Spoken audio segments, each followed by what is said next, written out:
Hey everybody, Josh the RV Nerd here down at Alliance RV today, where I got to look at a couple of their newest models, and it's the smallest series of fifth wheels they've come out with to date. This is the new Avenue All Access series. It's like a little brother subset of the existing Avenue series, and this is a very popular layout that I think they did very well.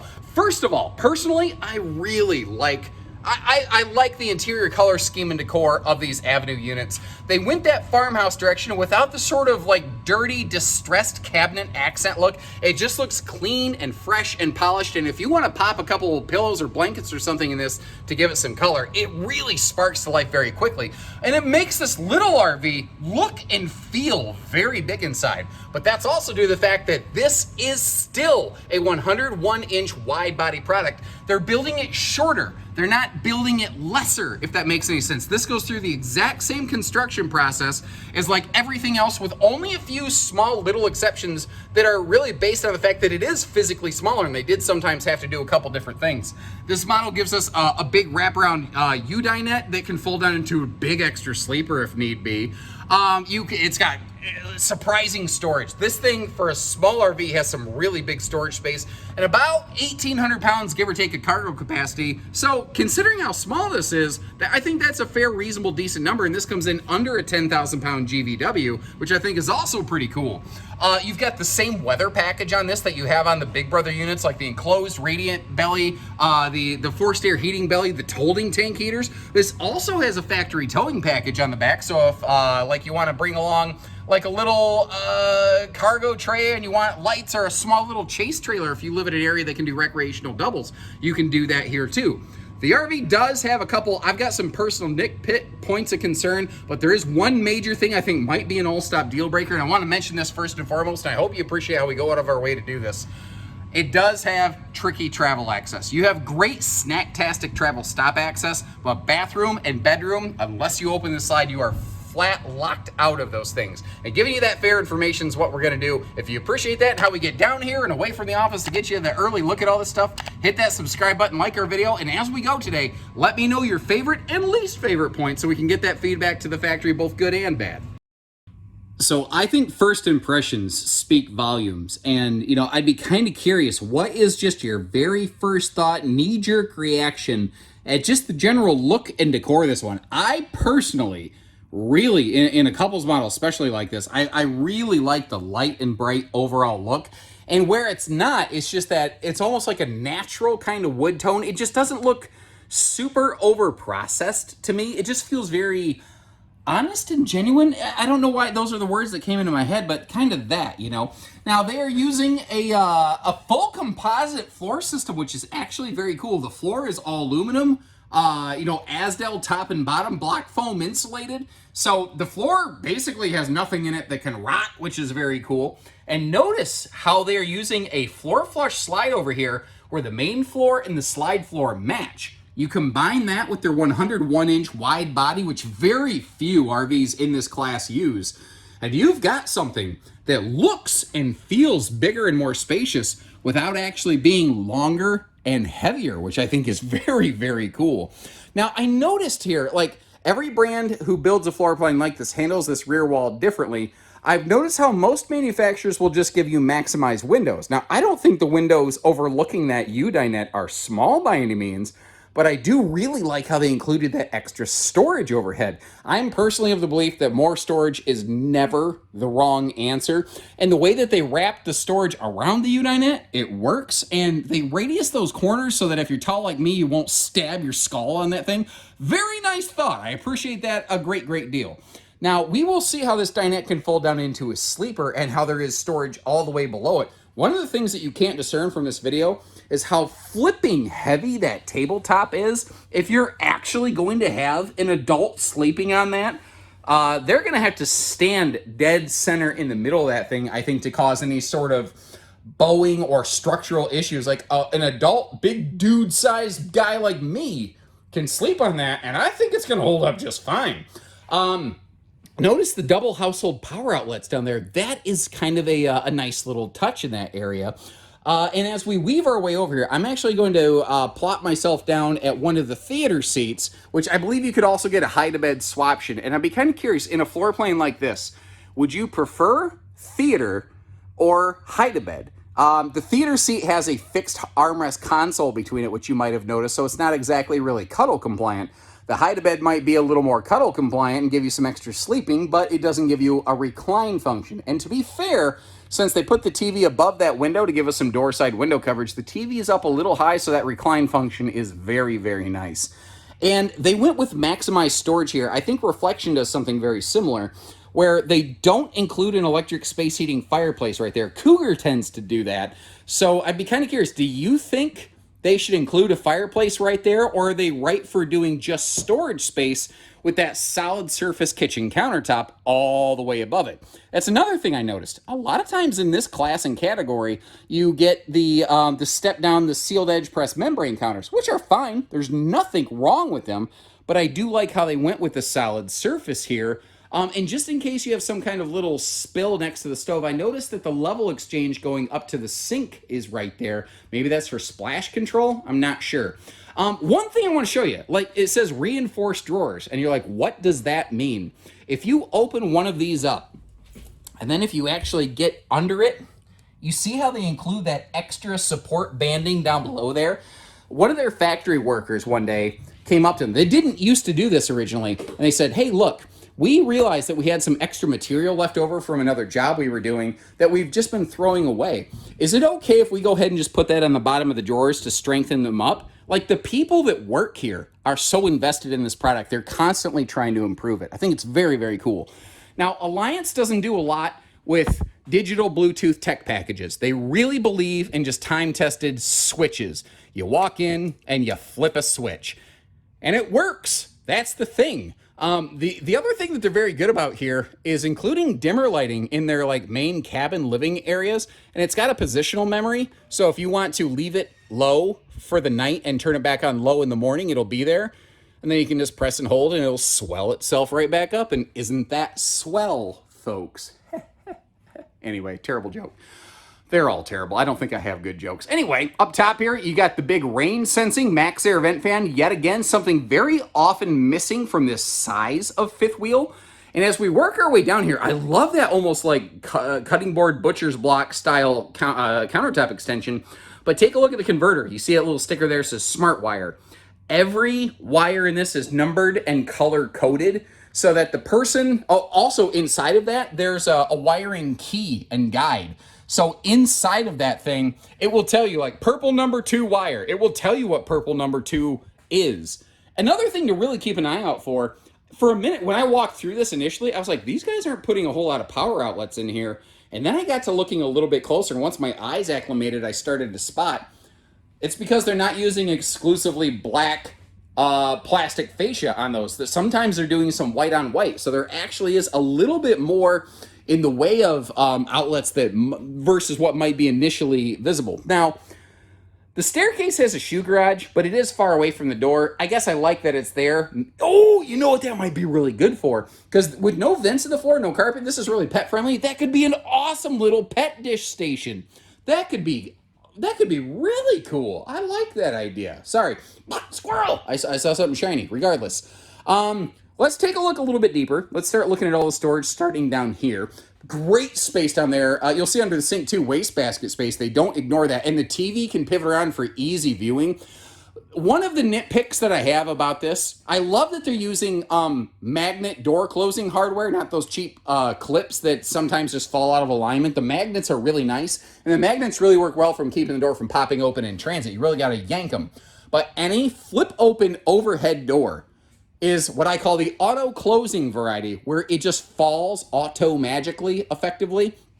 And, you have to hold it open. And on those taller overhead doors, that's kind of, it's kind of a lot, So one of my very few nitpicks personally is that I wish they would have had some kind of cabinet strut or something. But the thing is, that's a low budget, easy fix. If that's the only thing you need to go camping, call us. We can get that sorted out. That's not a big deal. Now, there is storage all the way below that U-dinette, and you saw the storage all the way above it.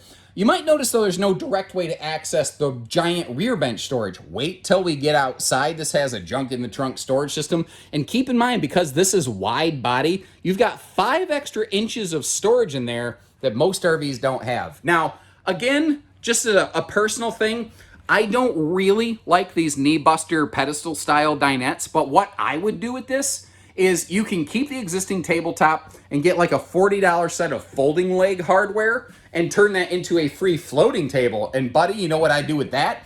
I would be able to slide that over in front of that theater seat and have me one awesome little Dinofa Entertainment Day kind of station over there. Now, doing a Michael Jackson moonwalk back here up to the bathroom area, you see a porcelain foot flush stool, and the wide body nature of this RV is very friendly to wide body natured individuals. Now you can see over here, the Drunken Octopus Fight Club acting like the ghost that says boo, kind of trying to hide behind the towels right there. And they don't use the full big XL vent fan here in the bathroom, but it is still a Max Air variety that you can run on a rainy day to get some good airflow. Now, I noticed this wasn't quite as tall in the upper deck as some other fifth wheels I'd been in, but I was able to stand in that shower without issue. So that 30 by 36 rectangular shower gave me some good elbow room. I had some decent headroom in there. Overall, I was pretty darn happy with that.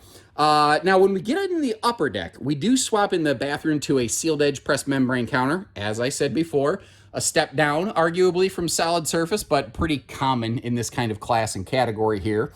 And notice where they put the pantry in this one. I've never seen a manufacturer put not pantry, linen cabinet. I'm sorry. Yeah, the bathroom pantry for your Campbell's soup. Gross. Anyway, taking a look at this right here, that is some serious bathroom storage space. And I like how they maintain the wide open trend under the sink. So bathroom waste baskets, that is a thing that a lot of manufacturers fail to consider. And I really like how they nailed it here. They did a great job. Consistent color palette all the way through. There's definitely a trend in the RV industry right now of breaking up a lot of colors and giving you multiple different color schemes in one RV. And not everybody's here for it. That, by the way, that is a 60 by 80 True Queen bed. When you see it in person, it looks a little small. But the reason being, because it's a wide body camper, once again, you've got a total of 5 extra inches of walk around the bed space. Now, it is not symmetrical. It is a little bit more on this side than the other side. But the fact is, you've also got some very, you don't feel claustrophobic kind of side stands. Everything's got that nice radius edge, no sharp edges. I do feel like this bedroom where you see the household outlets, I do think it really would benefit from a couple USB plugs. I'm a little bit surprised to not see any of those in here, considering even cheap stick and tin trailers by comparison are finding a way to do that. It just seemed like, I'm surprised they didn't do that here, but I can always put a USB adapter in those household outlets and call it good. Well, it appears I may have spoken too soon. Evidently, somebody already agreed with me, and we might not need your feedback after all. I spoke with a fella named Ab, who designs the Avenues. We jokingly refer to these as the Avenues. Anyway, what he said is what they're going to do is they're basically just going to keep the outlets how they are, so you don't have to rejig things or do new holes or anything like that. But you're going to have like USB Type-C chargers built into that outlet right there. So, once again, being a consumer-driven product, they're already getting the job done. The Alliance All Access Series is their smallest series of fifth wheel, and it is the first that does not have standardized bedroom air. This is actually one of the only major differences on the All Access Series from everything else. And basically, it's just due to size limitations. Now, these are all 50 amp service, so you can always put a second air conditioner in there. That's why this little power box is right there.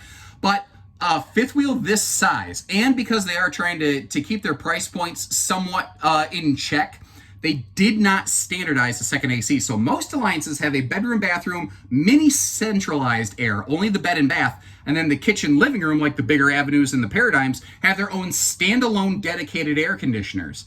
That is not the case here. This is the first time they've made something that has whole house centrally ducted air, but they're doing it for the same reason they don't normally do it. Because it's a smaller space, the central air ducting doesn't get totally baked from the sun, especially with that reflective PVC roof membrane and the radiant foil layering that they have up top here. So they can help cool the RV more effectively. Now, if you live in Texas, Arizona, leave me a comment, let me know if you'd want a second air. But I know that if you live in Texas, you'd take 6 air conditioners if you possibly had the opportunity. You can get a second one installed from the factory, or we can install one for you from the dealership level. Now, beyond that, I think the last thing we need to do is check out the bedroom storage. Then I'm going to close the slide and show you the road mode access to it. And kind of like we've seen, well, not kind of, exactly like we've seen in the rest of RV. If you look at these flip open cabinet doors, you notice once again, they're that automatically closing variety. But here's the thing. They have a completely unique upper deck structure on this. It's called a Rhino box style chassis in the front end. There's a 6x6 tubular steel beam in the front of this. And what that allows them to do is keep the entire bedroom deck totally flat. So did you notice how when I lifted the bed, how it looked like huge storage under there? That's because they did not have to go over a support beam because they had a bigger, thicker, stronger support beam on the front. That extra structure is one of the reasons that this RV actually carries a little bit heftier hitch weight, even given its small size and overall weight category. So it's a totally, like, there's no ankle breaker step of death in the upper deck. And these dimmer switches, like I showed you in the living room, you just push and hold it with your finger. You can put your finger on it and hold it again, and it'll swell the light back up. That's how those dimmer switches work. And so far, overall, I don't think that there's any sort of generally major deal breaker things we've encountered. But to be fair and to be real with you, what I'm about to show you in road mode might be one of those. Because with that slide closed, it unfortunately blocks off the bedroom bathroom hallway. Now, this is a rack and pinion slide. So if you wanted to pop it open just a little bit to get up there to use the bathroom and then come back down and close the slide, you could do that. But you do not want to try to occupy those slides. Really, you shouldn't use that slide whatsoever unless it's fully extended. And I realize there's something else that I kind of forgot to talk to you about here. All of the plumbing fixtures, like this kitchen sink or the bathroom sink or the shower or the toilet or anything, they each have their own individual shutoff valves. So let's say you have a problem with your bathroom sink or whatever. You can shut off and bypass the bathroom sink and you can finish the rest of your trip. You may have to wash your hands in the kitchen. I know that's not ideal for some folks, but you could finish the rest of your trip. You don't have to cripple your shower. You don't have to cripple your toilet. You can still finish your trip. And that's one of those things that costs a couple extra cents per valve. But if it saves you from, if you can salvage at least one trip, I think it's worth it. Now, more than just product information, I also want to give you some towing advisory here. And keep in mind, this is just kind of a little bit of my opinion. I'm not necessarily the final authority on all this. But like, if you look at this, you're like, this thing weighs just a little over 8,000 pounds empty. It's just under 10,000 pounds maximum weight. Half ton all day, right, brother? Well, personally, I don't agree with that, because if you look at the hitch weight of this RV, how much weight is physically pushing down on the truck from that Kurt Rotoflex shock dampening pin box up there, because Alliance builds such a thicker structure, it is putting about 1,400 pounds of hitch weight on this RV. Now, even though they're using better materials like Asdel, they're using Asdel on the inside and outside layers of their walls to reduce weight, it still has about 1,400 pounds of hitch weight. Now, by the time you take 1,400 pounds of hitch weight, add 2 people in the vehicle, and then add the weight of your physical hitch plus the cargo in the RV, you're probably going to exceed the payload rating of most half-ton pickups.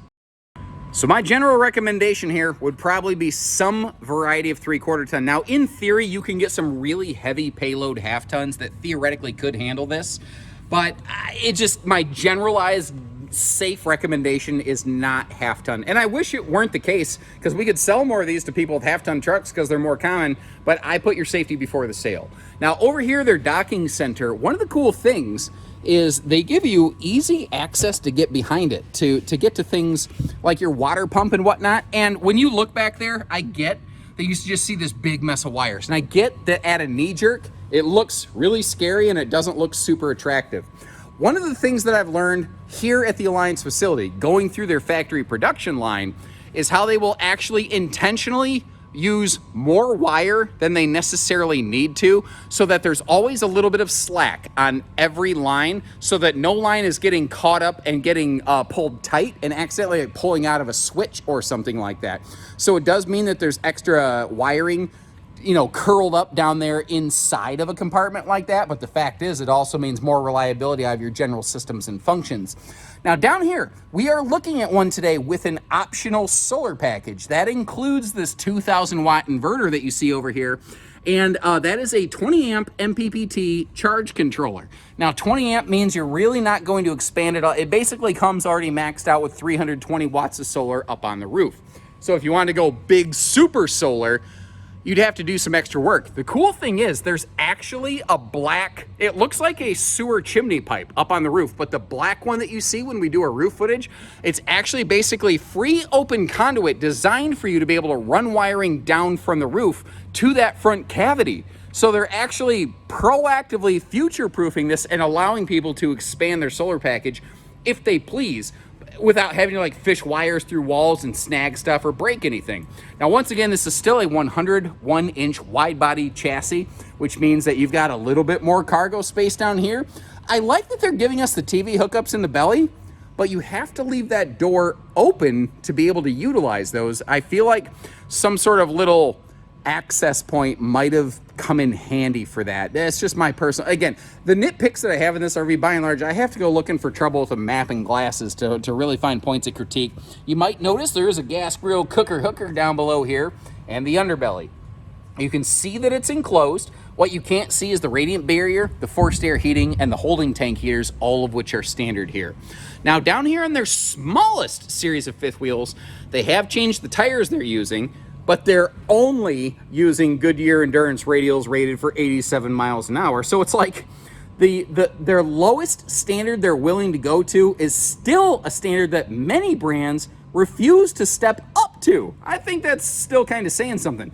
Another thing that you can't see, but you might want to check out my factory video tour on these, is where the axle hangers meet up. You can't see it because they seal everything right there, that expanding spray foam, but they put these V-shaped extra gussets right there, and with nearly 11,000 fifth wheels made so far, they have not yet had one axle hanger break loose. So what they're doing works. Ooh, I like that. I like that they put the speakers down at head level, not up high in the sky where the only people that can really hear them are your neighbors. So that I really like. That was very well done. Excellent execution right there. Oh, I'm running into, sorry. Oops, what am I running into? I'm running into a bucket of water. I just about went backside over tea kettle, and that would have made for an excellent blooper moment right there, but thankfully I did not. What was I getting at? 4-point auto leveling. This is a small fifth wheel with standard auto leveling, which is really nice. And you might notice back here, if I can get around this little barrier that I'm tripping over, I'm just like, I'm gonna get hurt in this place. I need to get back in a driveway where there's nothing around me. You might notice how there's magnet holdbacks and slam latches on everything, but this is also a key-like system. So you're going to have one key for your entry door, for your baggage doors, for every door on this thing. And as you can see, this one has one of my favorite things, the junk in the trunk storage solution. So not only do they give us easy access storage below the dinette, so you don't have to go tearing everything apart, they put in double motion lighting in there so you can see what you're doing. Also very cool, factory towing package back here. You've got a 3,000-pound towing hitch with safety chain hooks, 4-way wiring harness, and a 300-pound tongue limit. So if you just want to put a little cargo tray on for generator accessories or something, you can do that, certainly. But if you've got like a little thing that you want to tow behind this, like a golf cart, and you live in a place where you can tow doubles, most states allow that with a fifth wheel, but not all of them. This is a rig that allows you to do that. Now take a look at this ladder. It is, to me, it's very cool, very angular, very aesthetically pleasing, and it gives us easy access to that roof without needing to bust out like a separate telescopic portable ladder. First of all, one of the things I really like, I love the look of the ladders on these avenues, and it's like, it feels very sturdy. It feels like it flexes less than most ladders. Plus, giving us that extra little handle there on top of the RV, giving you something to grab a hold of. I like that. Now they are venting in the roof attic here. So basically the gap between the roof decking that we're standing on and the interior ceiling panel, they allow hot air that builds up in there to breathe out. Kind of like the way that I'm constantly breathing hot air out, jabbering on in these videos. Now, the air conditioning system on these is a different departure from what you normally find on Alliance. Typically, they do not use a centrally ducted air system in their living area. They usually only use one small central ducting chunk for just the bedroom and bathroom, whereas the living room, the kitchen, the big rooms of the RVs and Alliances usually get their own dedicated air conditioner because the Avenue All Access Series is their physically smallest and most price aggressive fifth wheel they've made to date. They do have only one air conditioner standard. But again, like we talked about in the bedroom, or you could sacrifice that ceiling vent right there for a second air conditioner, kind of like you're seeing up there. So you do still have the ability to do second air, and they are all 50 amp standard, but the smaller series is one air. Another thing here is, again, since this is their smallest, most price sensitive segment, currently at the time of this filming, that 320 watt solar package and 2000 watt inverter are not standard pieces of equipment. So that means that this is the first Alliance product that we've seen that does not have standard solar. And I'm kind of curious, do you think that package should be standardized, or should it remain an optional item for the end user? Leave me a comment so we can get that feedback back to the factory. Now, if you've been paying attention, if you're a little bit of a student of the industry, this floor plan looks very similar to you. Originally really made popular by like the Grand Design Reflection. Cougar does a very good version of this. Several builders make a version of this. I want to leave some links to those in the video description. If you get a chance, watch one or two of those and let me know on this or any of those videos, which one is your favorite and why? I'd be kind of curious to know what qualities, what features and aspects win you over. And again, let me know about that solar package kind of stuff. All the feedback you're willing to offer, we're willing to share it and get it over to the factory. And until next time, remember there's a link in the video description to check for pricing and availability. And we don't do hidden dealer fees, we just do everything else. So take care, stay safe, have fun, and happy camping, everyone.